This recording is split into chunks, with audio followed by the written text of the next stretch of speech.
Dear students, today we will discuss theorem 7.11.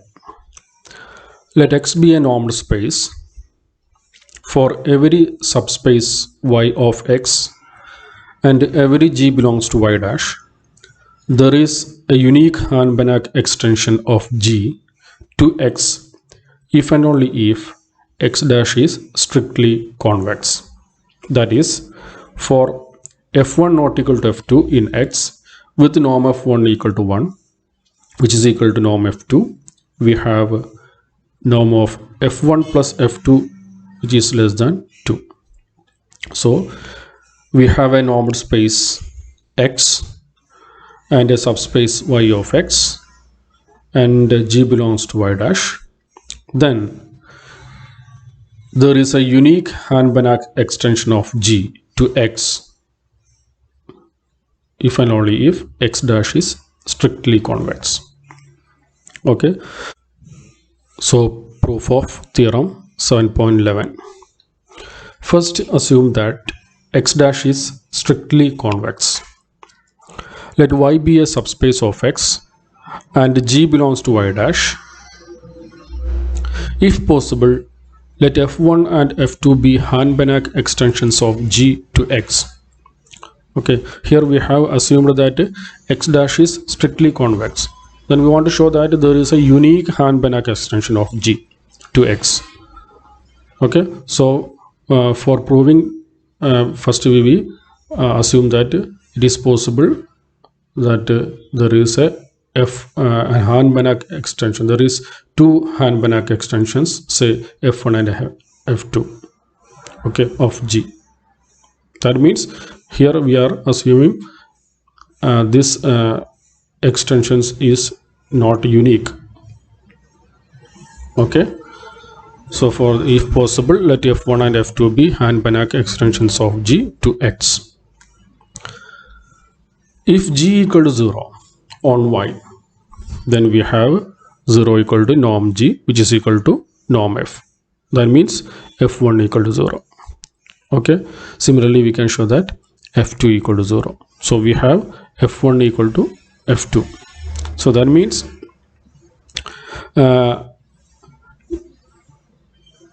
if X dash is strictly convex, okay, and f1 and f2 are two Hahn-Banach extensions of G, and also if G equal to 0, then these f1 and f2 are equal.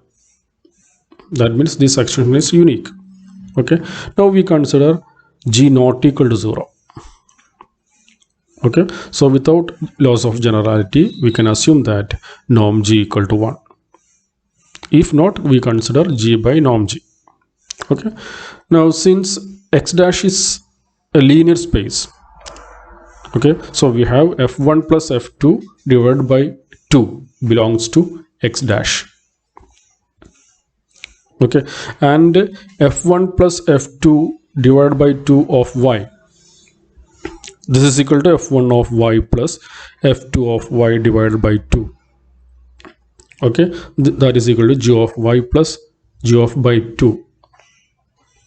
Since we have f1 and f2 are extensions of G, okay, Banach extensions of G, and that means f1 restricted to Y equal to G. Similarly, f2 is restricted to Y equal to G, where G belongs to Y dash. So we have f1 of Y equal to G of Y for all Y belongs to Y. Also f2 of Y equal to G of Y. So we have this. Okay, so that is equal to G of Y. Okay, so that is f1 plus f2 divided by 2 of Y equal to G. That means the restriction of f1 plus f2 by 2 to Y equal to G. Okay, therefore norm of f1 plus f2 divided by 2 is greater than or equal to norm G. Okay, so this is our equation number 1. Also, norm of f1 plus f2 divided by 2, which is less than or equal to norm f plus norm f1 plus norm f2. Okay, whole divided by 2, which is equal to norm G. Okay, since f1 and f2 are Hand-Banach extensions of G, so we have a norm f1 which is equal to norm f2 equal to G. So that's why we have norm G. So that is norm of f1 plus f2 divided by 2, which is less than or equal to norm G. This is equation number 2. Okay, now from 1 and 2 we have a norm of f1 plus f2 divided by 2 equal to norm G, which is equal to 1. Okay, so this means norm of f1 plus f2 equal to 2. But we have assumed that x dash is strictly convex. Okay, so since x dash is strictly convex, this is possible only when f1 equal to f2. Okay, so we have when norm G, when G not equal to 0, then also f1 equal to f2. That means we have a unique extension, Banach extensions. Okay, so there is a unique Banach extension of G to X. Now conversely assume that X dash is not strictly convex. Okay, then we will show that Hand-Banach extension is not unique. Okay, now since X dash is not strictly convex, there exists some f1 plus f2 in X dash such that norm f1 equal to 1, which is equal to norm f2, and norm of f1 plus f2 equal to 2. Okay, since norm f1 plus f2 equal to 2, we have supremum of the set of all mod f1 plus f2 of x such that x belongs to x with norm x equal to 1, which is equal to 2. Norm of this. Okay, then there is a sequence xn in x such that norm x equal to 1. This is for all n. Okay, and modulus of f1 of xn plus f2 of xn converges to 2 as n tending to infinity. This is our equation number 3. Okay, then by the parallelogram law for elements of K, we have modulus of f1 of xn plus f2 of xn square plus modulus of f1 of xn minus f2 of xn square, which is equal to 2 into modulus of f1 of xn square plus modulus of f2 of xn square. This is for all n. Okay, this is equation number 4. Also, modulus of f1 of xn, which is less than or equal to norm f1 into norm xn. We have f1 belongs to x dash, so that means f is continuous, so we use the continuity condition. Okay, and also we have norm f1 equal to 1 and also norm xn equal to 1, so this means this is less than or equal to 1. That is modulus of f1 of xn, which is less than or equal to 1 for all n. Similarly, we can show that modulus of f2 of xn, which is less than or equal to 1 for all n. This is our equation number 5. Now from equation 4 and 5, what is 4? 4 is that parallelogram law, that is this one. Okay, so from these two equations we have modulus of f1 of xn plus f2 of xn square. That means the LHS of 4 is this. Okay, and that is equal to, in 4 we have 2 into modulus of f1 of xn square plus modulus of f2 of xn square, but we have here modulus of f1 of xn, which is less than or equal to 1, so we substitute these values in RHS of 4. So we have which is less than or equal to 2 into 1 plus 1, that is equal to 4. Okay, now taking the limit on both sides, so limit n tending to infinity modulus of f1 of xn plus f2 of xn square plus limit n tending to infinity modulus of f1 of xn minus f2 of xn square, which is less than or equal to 4. Okay, so that is, this is 2 square, that is limit n tending to infinity modulus of f1 of xn plus f2 of xn. Okay, so this is from equation number 3. That means this, in equation number 3 we are saying that this converges, this modulus, that is modulus of f1 of xn plus f2 of xn converges to 2 as n tending to infinity. So we use that value here, that is 2 square plus limit n tending to infinity modulus f1 of xn minus f2 of xn square, which is less than or equal to 4. Okay, that is limit n tending to infinity modulus f1 of xn minus f2 of xn equal to 0. We take these 2 square here and taking square roots, we have this equation, that is equation number 6. Okay, now by triangle inequality we have modulus of modulus f1 of xn minus modulus f2 of xn, which is less than or equal to modulus of f1 of xn minus f2 of xn. Okay, this is for all n. Okay, then by equation number 6, what is equation number 6? Limit of modulus of f1 of xn minus f2 of xn equal to 0. Limit of this is equal to 0. Okay, so that means limit of this equal to 0, that is limit of n tending to infinity mod f1 of xn minus modulus f2 of xn, which is equal to 0. Okay, that is limit n tending to infinity modulus f1 of xn, which is equal to limit n tending to infinity modulus f2 of xn. Okay, which is, this is the equation number 7. Now again by taking limit on both sides of equation number 4, then we have equation number 4 becomes 2 square plus 0 square equal to 2 into limit n tending to infinity of modulus f1 of xn square plus modulus f1 of xn square. Since here f1, this limit of f1 of xn equal to limit of f2 of xn, so this become f1 of xn. Okay, here in equation number 4, here it was f2 of xn.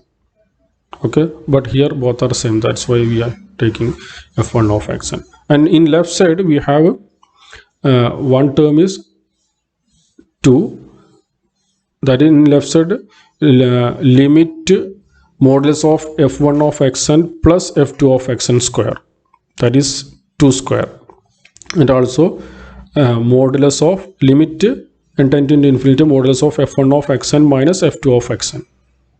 Okay, so we have this relation.